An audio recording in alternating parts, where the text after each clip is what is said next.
அதுங்களா திங்கும். கூண்டுக்குள்ளேயும் வைக்கலாம், வெளியிலையும் வைக்கலாம், நல்லா திங்கும். அதே மாதிரி இந்த கல்யாண முருங்கை தழை, இந்த கல்யாண முருங்கை தழை இந்த முள்ளாக இருக்கும் அந்த மரம், இந்த முருங்கை தழையும் நல்லா அரிஞ்சிட்டு போட்டால் அது ஒரு விதமான ஒரு விதமான உணவுகள்லேருந்து வர்றது தான். ஆனால் எதுலேருந்து வருது அப்படின்லாம் இன்னும் நாம் கண்டுபிடிக்க முடியல. ஏன்னா அது ஆய்வுகளில் சொல்லியிருக்காங்களா என்னென்னு தெரியல, போய் தான் தேடி தான் நம்ம பார்க்கணும்.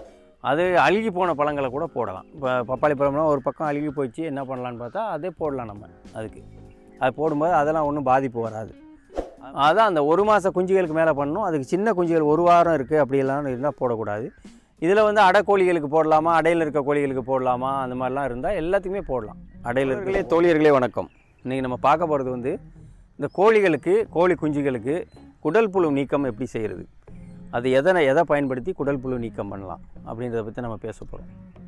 அதுக்கு முன்னாடி நம்மளுடைய குணா நாட்டுக்கோழி பண்ணையை பார்க்குற புதிய வியூவர்ஸ் எல்லாம் உடனே சப்ஸ்கிரைப் பண்ணுங்கள். பக்கத்தில் ஒரு பெல் பட்டன் வரும், அதையும் அழுத்துங்க. அதை அழுத்தினோடனே ஆள்னு ஒன்று வரும், அதையும் கொடுத்துட்டு வாங்க. உங்களுக்கு கோழிகள் தொடர்பான அனைத்து சந்தேகங்களும் நம்மளுடைய வீடியோக்கு சேனலுக்குள்ளே A to Z அனைத்துமே இருக்குது, நீங்கள் வந்து பார்க்கலாம். இப்போ பெருவிடை குஞ்சு, சிறுவிடை, அந்த மாதிரி கோழி குஞ்சு எல்லாம் விற்பனைக்கு இருக்குது. சிறுவிடை இருக்குது. பெருவிடையில் வந்து பார்த்திங்கன்னா கத்திக்கால், வெத்துக்கால் குஞ்சுகளும் கொடுக்குறோம். பெருவிடையில் வெத்துக்கால் குஞ்சுகள் வந்து பார்த்திங்கன்னா ஒரு 3 மாதம், 4 மாதம், 2 மாதம், 1 மாதம், டே ஓல்டு, இதெல்லாம் வெத்துக்கால்லையும் கொடுக்குறோம். நிறைய வெத்துக்கால் குஞ்சுகள் நிறைய கொடுக்குறோம். அதே மாதிரி கத்திக்கால் குஞ்சுகள் கொடுக்குறோம். வெத்துக்காலில் இப்போ வெரைட்டிஸ் நிறைய இருக்குது. கத்திக்காலில் வந்து இந்த பொரிச்சது டே ஓல்டு 2 நாள் 3 நாள் ஆன குஞ்சுகள் கொடுக்குறோம்.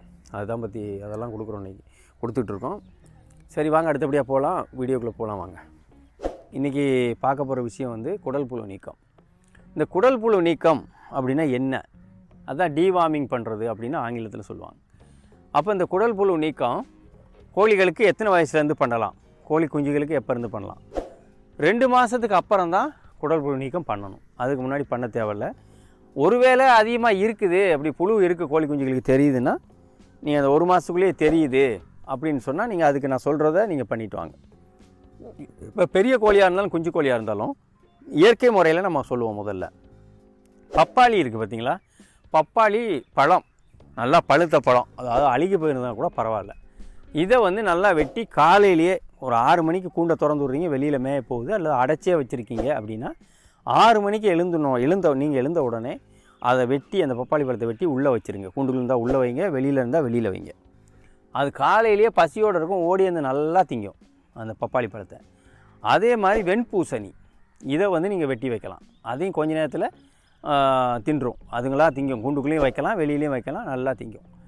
அதே மாதிரி இந்த கல்யாண முருங்கை தழை, இந்த கல்யாண முருங்கை தழை இந்த முள்ளாக இருக்கும் அந்த மரம், இந்த முருங்கை தழையும் நல்லா அரிஞ்சிட்டு போட்டால் அதுவும் நல்லா குடல் புழு நீக்கம் பண்ணும். இதெல்லாம் இயற்கை முறை மருத்துவம். இதை நம்ம போட்டுட்டு வரும்போது கோழிகளுக்கு குடலில் புழு சேர்கிற பிரச்சனையே இருக்காது. கோழிகள் நல்லா ஆரோக்கியமாக இருக்கும், குஞ்சுகள் நல்லா ஆரோக்கியமாக வரும் கோழி குஞ்சுகள். அதனால் நீங்கள் இதை தொடர்ந்து செய்யலாம். இதை வந்து வாரத்தில் ஒரு 2 நாளைக்கு 3 நாளைக்கு போடலாம். இதனால் பாதிப்புகள் பெருசாக ஏற்படாது. சத்துக்களும் கிடைக்கிறது மட்டும் இல்லாமல் குடல் புழுக்களையும் வந்து இது ஒழிக்கும். அதனால் இந்த இயற்கை முறை மருத்துவம் செய்யலாம். சரி, இதெல்லாம் செஞ்சும் கூட கோழிகளுக்கு இந்த மாதிரி இருக்குது, குடல் புழு இருக்குது, என்ன பண்ணலாம் அப்படின்னு பார்த்தீங்கன்னா, ஆங்கில மருத்துவத்தில் அல்பாமர்னு ஒரு சொட்டு மருந்து இருக்குது, அல்பாமர். அதே ஆல்பெண்டசோல்லையும் இருக்குது.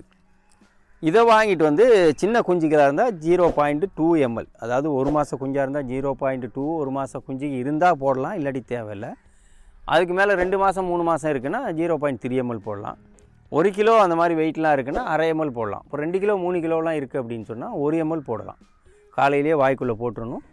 லைட்டாக கொஞ்சம் தண்ணி, தொண்டை உள்ளுக்கு போடணும், லைட்டாக கொஞ்சம் தண்ணி விட்டுறணும். 1 மணி நேரத்துக்கு தீவனமும் தண்ணியும் கொடுக்கக்கூடாது, அடைச்சி வச்சிடலாம். வெளியில் மேய்ச்சல் இருந்தால் அது இயற்கை முறையிலேயே நம்ம பப்பாளி அது இதெல்லாம் வெட்டி வைக்கும்போது அதுவே ரெடி ஆயிரும். அப்போ இந்த மாதிரி அதிகமாக இருக்குன்னா அதை போட்டுட்டு அடைச்சி வைக்கணும் 1 மணி நேரம். அதுக்கப்புறம் திறந்து விட்டிங்கன்னா போதும். அப்புறம் தண்ணியும் தீனியும் கொடுத்தீங்கன்னா அது நல்லபடியாக குடல் புழு நீக்கம் ஆகும். சரி, இது எவ்வளோ நாளைக்கு ஒருக்கா ஆங்கில மருத்துவம் பண்ணலாம், சித்த மருத்துவம் பண்ணலாம்? சித்த மருத்துவத்தில் 2 நாளைக்கு 3 நாளைக்கு ஒருக்கே நீங்கள் இந்த பப்பாளி பழம்லாம் போடலாம், ஒன்றும் ஆகாது. அதே ஆங்கில மருத்துவத்தில் பண்ணுறோன்னா 2.5 மாதத்துக்கு ஒருக்க பண்ணணும். அப்போ அல்பாமர் முதல்ல பண்ணிட்டீங்க அப்படின்னா அடுத்து 75வது நாளைக்கு அப்புறம் பண்ணும்போது ஆல்பெண்டசோல் அந்த சிறப்பு வாங்கி கொடுக்கணும். இப்போ பெரிய கோழிகளாக இருக்குது, ரொம்ப புழு இருக்குது வயிற்றில், இதுக்கு ஆல்பெண்டசோல் அல்பாமர் மாத்திரை கொடுக்கலாமான்னு பார்த்தா ஆல்பெண்டசோல் மாத்திரையே வருது, காலையிலே உடச்சி வாய்க்குள்ளே போட்டு விட்டுடலாம். இப்போ சில பேர் தண்ணியில் வைக்க சொல்லுவாங்க. பெரும்பாலும் தண்ணியில் வைக்கலைனாலாம் வாய் வழியை தான் போடுறேன். அதனால தான் ஆன்சர் பண்ணுது, நல்லாவே இருக்குதுன்னு நினைக்கிறேன். சில பேர் தண்ணியெல்லாம் வைக்க சொல்லுவாங்க, அது கூட குறைய குடிக்கும், அதில் நிறைய பிரச்சனை வரும். அதனால் நம்ம வாய் வழியவே மருந்தாகவே பாயிண்ட் கணக்கே எடுத்து போட்டுடலாம். 2.5 மாதத்துக்கு ஒருக்க மருந்துகளை மாற்றி மாற்றி போடணும். ஒரே மருந்து எப்பயுமே கேட்காது. அதான் அந்த 1 மாத குஞ்சுகளுக்கு மேலே பண்ணணும். அதுக்கு சின்ன குஞ்சுகள் 1 வாரம் இருக்குது அப்படியெல்லாம் இருந்தால் போடக்கூடாது. இதில் வந்து அடைக்கோழிகளுக்கு போடலாமா, அடையில் இருக்க கோழிகளுக்கு போடலாமா, அந்த மாதிரிலாம் இருந்தால் எல்லாத்துக்குமே போடலாம்.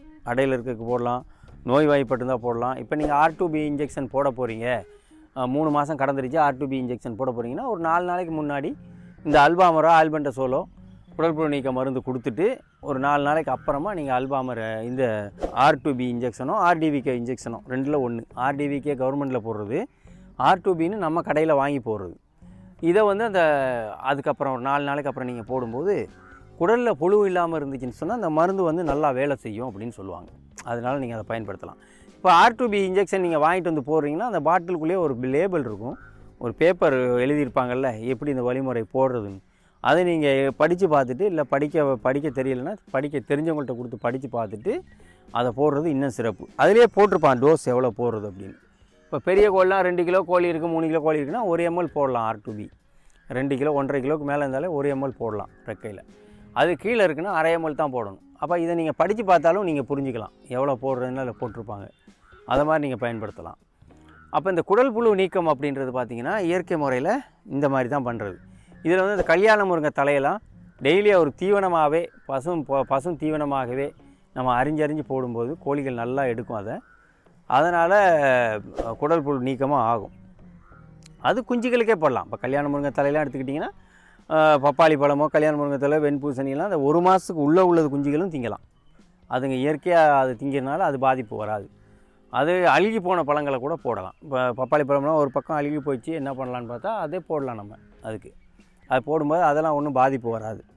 அது மாதிரி குஞ்சுகளுக்கே போடலாம். ஆங்கில மருந்து போடும்போது தான் 2 மாதத்துக்கு மேற்பட்ட குஞ்சுகளுக்கு போடணும், அதுக்குள்ளே போடக்கூடாது. இப்போ குடல் புழு எதனால் வருது அப்படின்னு நிறைய பேர் சொல்லுவாங்க. இது போட்டால் குடல் புழு வரும், அது போட்டால் அப்படியெல்லாம் இல்லை. இது போட்டால் தான் குடல் புழு உருவாகும்னு நம்ம சொல்ல முடியாது. இப்போ குழந்தைகளுக்கு என்ன சொல்லுவாங்க, சீனி சர்க்கரையை வந்து அதிகமாக தின்னா குடல் புழு வரும், வயிற்றில் புழு வரும், பூச்சி வரும், இனிப்புகள்லாம் அதிகமாக தின்னான்னு சொல்லுவாங்க. இப்போ கோழிகளுக்கு நம்ம அப்படிலாம் எதிர்பார்க்க முடியாதுல்ல, அது எந்த இனிப்பை போய் திங்க போகுது. அப்போ இதனால் வருது அதனால் வருதுன்னு நம்ம சொல்ல முடியாது. அது ஒரு விதமான ஒரு விதமான உணவுகள்லேருந்து வர்றது தான். ஆனால் எதுலேருந்து வருது அப்படின்லாம் இன்னும் நாம் கண்டுபிடிக்க முடியல. ஏன்னா அது ஆய்வுகளில் சொல்லியிருக்காங்களா என்னென்னு தெரியல, போய் தான் தேடி தான் நம்ம பார்க்கணும் எதனால் வருதுன்னு. அதனால் இதனால் வருதுன்னெலாம் நம்ம சொல்ல முடியாது. அதுக்காக சில பேர் சொல்லுவாங்க பழையதை திணிச்சினா வரும்னு, அந்த மாதிரிலாம் சொல்லுவாங்க. அப்படியெல்லாம் எதுவும் முடிவு பண்ண முடியாது. அதையெல்லாம் நமக்கு தெரியாது, நம்ம தெரிஞ்ச விஷயங்களை தான் சொல்லணும். அதனால் மருத்துவத்தை வந்துருச்சு, என்ன செய்யலாம் அப்படின்றது தான் நம்ம இப்போ பார்க்குறோம். அதனால தான் அது 1 வாரத்துக்கு ஒருக்க கூட சித்த மருத்துவத்தில் எல்லாமே போட்டுக்கிட்டு வரலாம். அது வந்து கட்டுப்படுத்தும். ஆங்கில மருத்துவம் கொடுக்கணுன்னா அந்த 2.5 மாதத்துக்கு ஒருக்க கொடுக்கணும். இதுதான் நான் இன்றைக்கி சொல்ல வந்த தகவல் பிடிச்சிருந்ததுன்னா, வீடியோ பிடிச்சிருந்துச்சின்னா ஷேர் பண்ணுங்கள், நிறைய பேருக்கு ஷேர் பண்ணுங்கள், கமெண்ட் பண்ணுங்கள், லைக் பண்ணுங்கள். வீடியோ பார்த்த உடனே லைக் பண்ணுங்கள். வீடியோ எடுத்து பார்க்கும்போதே ஒரு லைக் கொடுத்துருங்க. கொடுத்துட்டு சப்ஸ்கிரைப் பண்ணலாம், சப்ஸ்கிரைப் பண்ணுங்கள். பெல் பட்டன் அழுத்துங்க, ஆல்னு ஒன்று வரும், அதையும் கொடுங்க. கமெண்ட் பண்ணுங்கள், உங்களுக்கு வீடியோ பிடிச்சிருந்தா கமெண்ட் பண்ணுங்கள், இது பயனுள்ளதுன்னா கமெண்ட் பண்ணுங்கள். நிறைய பேர் வந்து ஆயிரக்கணக்கான பேர் வந்து கமெண்டில் நிறைய பேர் முதல் லைக் போடுவீங்க, அதெல்லாம் நிறைய சொல்லுவீங்க. அதெல்லாம் உங்களுக்கு எல்லாமே நன்றி. ஏன்னா தொடர்ந்து உங்களுடைய ஒத்துழைப்பால் நம்மளுடைய சேனல் வளர்ந்துக்கிட்டு இருக்குது. இன்னும் நீங்கள் உங்களுடைய தோழியர்களுக்கு நம்மளுடைய சேனலை அனுப்பி, இந்த வீடியோஸை அனுப்பி லைக் பண்ண சொல்லுங்கள், சப்ஸ்கிரைப் பண்ண சொல்லுங்கள். அதுதான் நீங்கள் எனக்கு செய்கிற பெரிய ஒரு உதவியாக இருக்கும் அப்படின்னு உங்களிடமிருந்து அன்போடு விடை பெறுகிறேன். நன்றி, வணக்கம். ஜெயிக்கலாம் வாங்க.